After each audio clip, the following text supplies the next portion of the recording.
안녕하세요. 6,000년의 음악 역사를 아주 쉽고 재밌게 강의하는 닥터 정 프렌치입니다. 오늘의 강의는 근대 음악과 현대 음악의 모든 것입니다. 대학에서 한 학기 동안 들어도 정리가 잘 안 되는 근대 음악과 현대 음악 초보자분들도 쉽게 이해하실 수 있게 짧은 시간 안에 완벽히 마스터 시켜드리겠습니다. 고전파, 낭만파 음악을 들으면 바로 감정을 느끼는데 근대나 현대 음악은 감동도 안 오고 듣는 순간부터 잠이 옵니다. 이런 소리를 많이 듣는데 이유는 아주 간단합니다. 근대와 현대 음악 예술은 각자가 바라본 그 세계를 심리적으로 다루었기 때문에 작곡가나 그 예술가의 시대적 배경과 그들의 설명을 듣지 못한다면 그 작품을 이해하기 힘듭니다. 예를 들어 표현주의 뭉크의 이 그림을 처음 본 사람들은요, 웬 유령 같은 사나이가 놀란 표정으로 소리를 치나 할 것입니다. 그런데 반대로 거대한 소리에 귀를 막고 있는 것입니다. 작가 뭉크는 산책 중에 자신을 삼켜버릴 것 같은 세상의 거대한 그 외침 소리를 들으며 불안함과 공포 속에 사로잡혀 자신의 모습을 이렇게 표현한 것입니다. 근대와 현대 시대의 전통을 떠나 새로운 예술, 음악, 문화, 건축을 아방가르드라고 합니다. 많이 들어보신 단어죠? 아방가르드란 1000년간 쌈박질하던 그 프랑스 군대에서 만들어낸 용어로 전투 때 가장 선두에 선 보병을 말합니다. 사자성어로 인간 방패. 잔인하죠? 앞서 걸어간다 해서 전위 예술이라고 불려진 것입니다. 근대 음악이 현대 음악이 맞죠? 절대 아닙니다.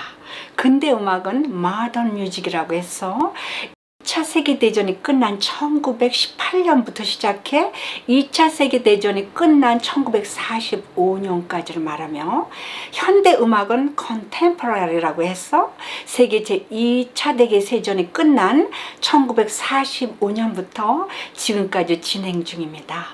근대 음악은 프랑스에서 시작, 독일, 오스트리아로 이어졌으며 인상파로 시작해 후기 인상파, 초현실주의, 신고전주의파로 이렇게 발달했습니다. 유럽과 러시아에서 사회주의, 공산주의, 반유대주의 하며 자유를 억압하자 음악가, 예술가, 문학가들은요, 공포, 외로움, 불안감, 이 보이지 않는 미래를 심리적으로 다룬 것을 표현주의라고 합니다. 현대 음악은 옛 것을 때려 부수고 새로운 것에 접하려는 의도며 밸런스가 맞지 않는 게 특징입니다. 여성의 드레스도 한쪽이 이렇게 길거나 건물들도 대칭을 이루지 않고 좀 삐딱하게 나갑니다. 머리들이 좋아져서 인간 두뇌의 그 가능성을 최대한 표현, 새로운 소리를 만들어내기도 하고 또 행동으로 음악을 보이기도 합니다. 파퓰러 뮤직으로 시작해 산업음악, 구체음악, 플러서스, 브로드웨이, 플레이하우스, 미니멀리즘, 또 뭡니까? 스크린 뮤직, 또 엘렉트로 뮤직, 컴퓨터 뮤직. 아주 복잡해지죠. 근데 클래식 음악에 사용된 테크닉부터 알아볼까요? 가장 중요한 부분이며 이것을 모르면 잠이 오는 것입니다. 첫째, 누가 뭐래도 내가 바라본 시각으로 표현합니다. 감동에 치우치지 않고 심리적 정신세계를 아주 냉정하게 표현한 것이죠. 둘째, 장조인지 단조인지 도대체가 알 수가 없는 에이토널리티, 즉 무조를 사용했거나 아니면은 장단조를 그냥 비빔밥으로 섞어가지고 폴리토널리티를 사용합니다. 그러니 도대체 멜로디가 언제 시작해서 언제 끝난지 알 수가 없습니다. 쿨쿨. 음악 다 끝났어? 예, 박수.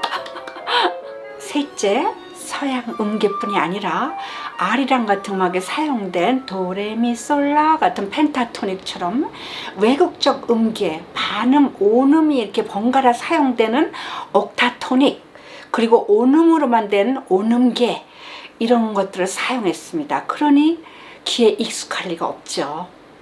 넷째, 낭만파 시대 때 아름다운 멜로디를 작곡하는 것이 아니라 톤 크러스터, 이건 무엇이냐면요, 불협화음이나 협화음을 한꺼번에 왕창 누르는 것입니다. 즉 구조, 음색, 그리고 불규칙한 리듬에만 중점을 둔 것입니다. 5번째, 잘 완성된 작품에 엉뚱한 그 비현실적인 사물을 배치합니다. 초현실주의에 사용한 테크닉이며 데페이즈망이라고 합니다. 다 완성된 멋진 배경에 갑자기 이상한 물체들이 딱 자리하고 있는 것입니다. 다 된 밥에 초치기. 6번째는 포인틸리즘이라고 해서 전묘법. 딱딱우리처럼요 콕콕콕콕 찌르자. 조르주 세라가 대표적이죠. 별들이 전부 분산되어 있는 것 같지만 결국 밀키웨이 안에 있는 것 같이, 즉 여기저기 분산된 음들이요 모여가지고 이 프레이즈를 구성하는 테크닉입니다. 대표적 작곡가는 셴베르크와 그의 제자 안톤 베베른입니다. 마지막 7번째, 셴베르크가 창안한 12음법입니다. 이 12음법이란 도데카폰이라고도 불리고 또 시리얼리즘, 음열주의라고 부르며, 도데카는 10이라는 뜻이며 폰은 소리, 즉 한 옥타브 안에 12개의 음을 이렇게 멜로디로 만들어 차트 그 가장 위에 바둑판처럼 이렇게 나열해 놓습니다. 그리고 멜로디의 이 사이사이의 그 음정을 똑같이 위에 아래로 이렇게 계산해서 나가는 것입니다. 이렇게 완성된 차트를 12음대 매트릭스라고 부르며, 이 차트에 나열된 음들을 원하는 대로 이렇게 뽑아가지고 이리로도 뽑고 저리로도 뽑고 이렇게 해서 오선지에 건물 짓듯 여러 방법으로 이렇게 배치하는 것이에요. 그러니 이런 테크닉을 모르면 어떻게 근대 현대 음악을 이해할 수가 있겠습니까? 당연히 모르면은요 이 뭉크의 그림처럼 소음입니다. 근대 음악과 현대 음악은 어떻게 발전해 나갔을까요? 만화책처럼 재미있습니다. 근대 음악은 프랑스의 인상파로 시작되었어요. 마치 안개 속에 갇힌 모네의 그림처럼 음악 예술은 물에 한번 퐁당 빠졌다 나와서 희미해지며 모든 사물이 그 빛의 이동에 따라서 세계 변화를 일으키듯 음악에도 같은 현상이 일어납니다. 새벽녘 울려 퍼지는 종소리처럼 멀리 퍼지는 소노리티, 즉 울림과 그 음색을 아주 중요시했으며, 작곡가는요 데뷔시, 사테, 폴랑, 라벨, 스크라빈 등이 있죠. 이 흐리멍텅한 그 음악과 예술의 염증을 느낀 예술가들은요 빨주노초 파남보 하며 원시적 주제로 원색적인 색을 선택합니다. 이들을 후기 인상파라고 부르죠. 인상파는 흐리멍텅, 후기 인상파는 정신이 번쩍. 방고흐, 고갱, 세잔느, 마티스 같은 화가들이죠. 셴베르크, 스트라빈스키, 프로코피에프, 코플랜, 지나스타 같은 음악가들은요 아주 강한 리듬으로 생동감을 불어넣어서 후기 인상파를 이렇게 수놓게 됩니다. 1920년쯤 오스트리아에서 아주 요상한 바람이 불기 시작합니다. 부유한 유태인들이 조직한 제체시온, 즉 분리파가 등장. 발가벗기는 표현주의가 음악예술 문학을 통해서 극치에 달하기 시작한 것입니다. 자유로운 사상을 가진 의사, 학자, 심리학자, 철학자들은요 이 성적 욕망과 그 무의식적 세계를 논한다며 리비도라는 모임을 가졌고, 그 중에 심리학자 프로이드도 있었습니다. 셴베르크, 체민스키, 쉔커, 클림트, 코코시카, 말러, 이런 사람들은요 분리파 모임의 일원들이었고, 이 분리파를 리드하던 사람은 바람둥이 화가 키스를 그린 클림트였습니다. 얌전했던 말러의 부인도 이 모임에 드나들며 클림트와 사랑에 빠졌고, 코코시카는 아예 그녀와 방금 마친 정사를 화폭에 담아가지고 공개하질 않나. 그 유명한 바이하우스 그 창시자 건축가 그로피우스는요 말러 집까지 찾아가 말러, 당신 와이프를 나에게 주시오. 단판지로 갑니다. 그때 말러가 어떻게 처신했을까요? 말러와 알마 강의에 자세히 있습니다. 프랑스에서도 자유바람이 불었어요. 우리는 누구에게도 지배당하지 않는 아파슈다. 남성들로만 구성된 예술가, 음악가 모임이 생기자 거리에는 무시무시한 그 5포인트 같은 그 갱들이요 활기를 치면서 자유주의 아파슈, 우리가 뭔지 보여주지. 폭행, 범죄가 난무했고 젊은이들은 성행위를 묘사한 아파슈 당스라는 아주 선정적이고 난폭한 춤 춤을 추기 시작했습니다. 문학가들도 빠질 수가 없겠죠. 라버트 모질, 토마스 만, 극작가 오스카 와일드 같은 작가들은 동성애와 양성애를 이렇게 다룬 작품들을 내놓고 이 젊은이들에게 성의 그 정체성에 혼란을 주는가 하면, 음악가들은 그 불규칙한 리듬으로 박자가 수시로 변덕을 부리는가 하면, 스트라빈스키의 무용곡 페트루시카, 봄의 제전, 불새 등은요 그 힘찬 원기를 되찾으려고 몸부림치듯이 원시적 그 리듬이 멜로디를 압도합니다. 표현주의가 극치를 달할 때 우리가 살고 있는 세상은 꿈이요, 잠재적 무의식적 세계를 표현하는 초현실주의가 짜잔 등장합니다. 초현실주의란 무슨 뜻일까요? 예술가와 음악가들은 초현실주의를 어떻게 표현했을까요? 정상적인 배경에 전혀 어울리지도 않는 엉뚱한 사물을 배치해 불안하고 비논리적인 현실을 묘사하는 것입니다. 이런 기법을 대페이즈망이라고 앞에 말씀드렸죠. 대표적 작가로는 팔자 수염을 기른 달리, 그리고 르네가 있죠. 이들에게 영감을 받은 잭슨 폴락 같은 화가들은요, 더 환상적으로 만들어주지 하며 물감통을 아예 들고 나와서 화폭에 마구 뿌려댑니다. 알록달록 팝 아트 그래픽도 이때 영향을 받아서 등장한 것입니다. 음악에서는 초현실주의를 어떻게 표현했을까요? 잘 정돈된 배경음악에 갑자기 어울리지도 않는 악기나 새로운 동기나 주제, 캐릭터, 불협화음들이 갑자기 뿅 하고 끼어드는 것입니다.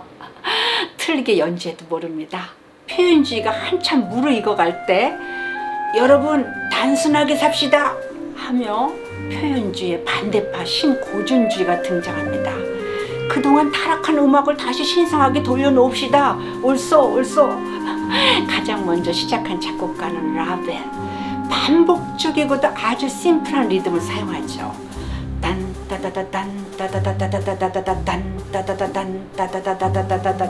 이런 반복적인 리듬을 아이소 리듬이라고 합니다. 아이소 리듬은 13세기 말경과 중세기 때 나온 리듬이며 해석 음악에도 많이 사용되었어요. 힌드미스나 벤자민 브리튼, 올리비아 메시안 같은 작곡가는요, 이 중세기 찬트에 사용된 교회 선법, 중세기나 바로크 시대에 사용한 찬트, 다성음악 그 후가 캐논, 하다못해 주기도문까지 작곡에 사용합니다. 음악가, 예술가들은 최대한 단순한 미니멀리즘을 표현했고, 벽돌을 쌓듯 반듯 가장 단조롭게 표현하는 조용주의와 구성주의가 바로 이때 탄생한 것입니다. 제2차 세계대전이 끝난 후 시작된 현대 음악의 무대는 미국입니다. 정치적 이데올로기로 이렇게 자유를 잃은 사람들이 미국으로 망명해서 애국심을 표현하기 시작하며 신고전주의가 현대 음악으로 있는 그 트랜지션, 즉 그 다리를 놓습니다. 현대 음악에 가장 큰 영향을 주며 이끈 음악가 3인조는 스트라빈스키, 쉔베르크, 그리고 나디아 불랑제며, 이 세 사람의 스타일은요 모두 달랐지만 각자 그 현대 음악의 문을 여는데 아주 중요한 역할을 합니다. 스트라빈스키는 현대적 리듬을 세련되고 이렇게 생동감 있게 나타냈고, 나디아 불랑제는요 그 기존의 그 클래식 음악에 자신들의 뿌리가 담긴 민요나 고유 그 리듬으로 애국심을 표현했으며, 쉔베르크는 감성에 치우치면 이성을 잃는다 하며 기존 클래식 이론에서 완전 벗어나 12음법 이론으로 구조, 그 리듬, 이 음색에 충실합니다. 특히 나디아 불랑제의 제자들은 미국으로 건너와 그 현대 음악에 큰 기여를 하였습니다. 흑인 재즈를 클래식 음악에 넣은 거시인과 코플레이, 자신의 곡의 아르헨티나 탱고나 고유 리듬을 사용한 피아졸라의 리브로 탱고, 브라질 삼바나 민속 음악을 사용한 밀하우트와 빌랄로보스, 러시아의 혁명적 리듬을 담백하게 사용한 프로코피에프, 모두 빠질 수 없죠. 이렇게 신고전주의의 애국심을 더한 새로운 음악을 파퓰리즘이라고 합니다. 미국에 좀 적응이 된 예술가 괴짜들은 아주 심심했습니다. 뭔가 확실하게 보여줄 게 없을까? 1960년 조지 마츠너스가 짜잔, 낡은 것을 파괴하는 동시에 새로운 것을 창조합시다, 행동으로 보이는 플러서스 예술을 소개합니다. 새로운 전위 예술이죠. 플러서스의 멤버였던 존 레논과 요코는 전위 예술을 행동으로 보인다며 알몸으로 캠페인을 하자 갑자기 많은 사람들이 훌렁훌렁 벗기 시작. 음악가들도 훌렁훌렁 아닙니다. 대신 악보 속에 행동을 지시하죠. 잔 스톰프는 악보 속에 암호 같은 그림을 그려놓고 연주하다 갑자기 엄마라고 불러, 공치기를 해라, 코를 만져라 이렇게 명령을 하는가 하면, 존 케이지는요 또 백남준 씨의 피아노를 도끼로 박살을 내며 잡아 뽑아라, 두들겨라, 음향판을 때려 부셔라 그뿐이 아닙니다.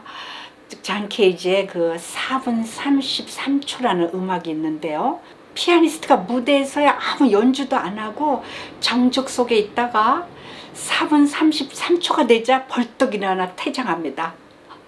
즉 연주 시간에 관중 속에서 들려오는 모든 잡소리, 기침소리, 부시럭 소리가 이게 퍼포먼스라는 것입니다. 티켓값 환불해줘. 피에르 셰페르라는 사람은요 기자인데, 녹음실에 들어갔다가 이 새로운 작곡법 구체 음악을 만들어냅니다. 구체 음악이라는 것은 녹음된 카세트 테이프를 루프로 만든 후 테이프 소리의 그 회전 속도를 바꾸며 음질을 변화시키는가 하면, 이미 녹음된 사운드를 작곡에 넣기도 하며 자연의 소리를 이렇게 합성시키기도 하죠. 스톡하우즈, 메샹, 바레즈 이 모두 다 전위 음악의 아버지들입니다. 조지 크롬은요 그 작곡에 또 고함 소리, 뭐 혀차는 소리,